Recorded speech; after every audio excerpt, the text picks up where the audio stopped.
আমি বাংলায় গান গাই।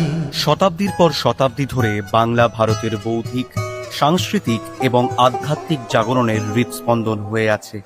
রবীন্দ্রনাথ ঠাকুরের লেখনী থেকে সুভাষচন্দ্র বসুর বিপ্লবী চেতনা বাংলার বিভিন্ন প্রজন্মকে স্বপ্ন দেখতে, লড়াই করতে এবং নেতৃত্ব দিতে অনুপ্রাণিত করেছে।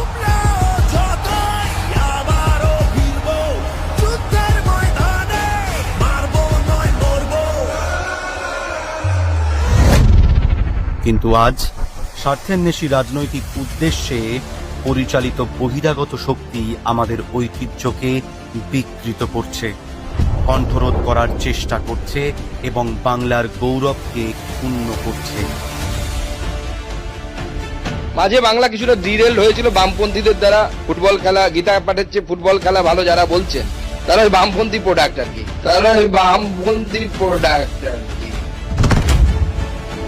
বিদ্যাসাগরের মূর্তি ভেঙে বাংলা তথা ভারতকে অপমান করেছে বিজেপি। গোটা দেশের সংস্কৃতি ধ্বংসে মেতেছেন মোদী, শাহ।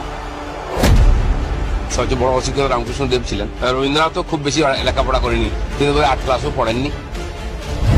রাজনৈতিক যুদ্ধ শুধু রাস্তায় বা সংসদেই নয়, বরং ডিজিটাল জগতেও ক্রমশ বৃদ্ধি পাচ্ছে। এবার সময় এসেছে এর পাল্টা জবাব দেওয়ার।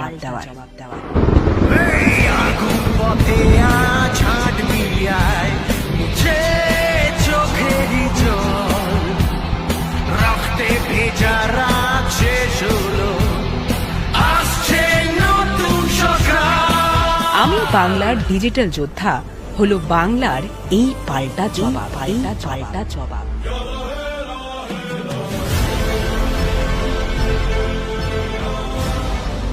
এই জনপরিচালিত আন্দোলন তরুণ প্রজন্ম, সৃষ্টিশীল মানুষ এবং যারা স্বপ্ন দেখতে ভালোবাসে তাদের দ্বারা চালিত, যারা মিথ্যাচারের চোখ রাঙানি অস্বীকার করে। ডিজিটাল যোদ্ধারা এই মহান ভূমির ভাবনাকে লালন ও রক্ষা করবে এবং বাংলার বার্তা দেশের প্রতিটি কোণায় এবং সারা বিশ্বের কাছে পৌঁছে দেবে।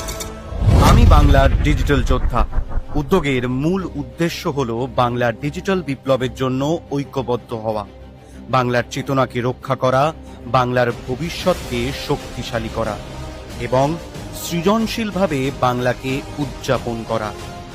আমি বাংলার ডিজিটাল যোদ্ধা উদ্যোগের লক্ষ্য হল 3টি বিভাগে ডিজিটাল যোদ্ধাদের নিযুক্ত ও অংশগ্রহণ করানো। কন্টেন্ট ক্রিয়েটর ফোর্স, যারা বাংলার উদ্যোগ ও সাফল্যকে তুলে ধরতে স্পষ্ট, আকর্ষণীয় ডিজিটাল কন্টেন্ট তৈরি করবেন। Social media manager, community leader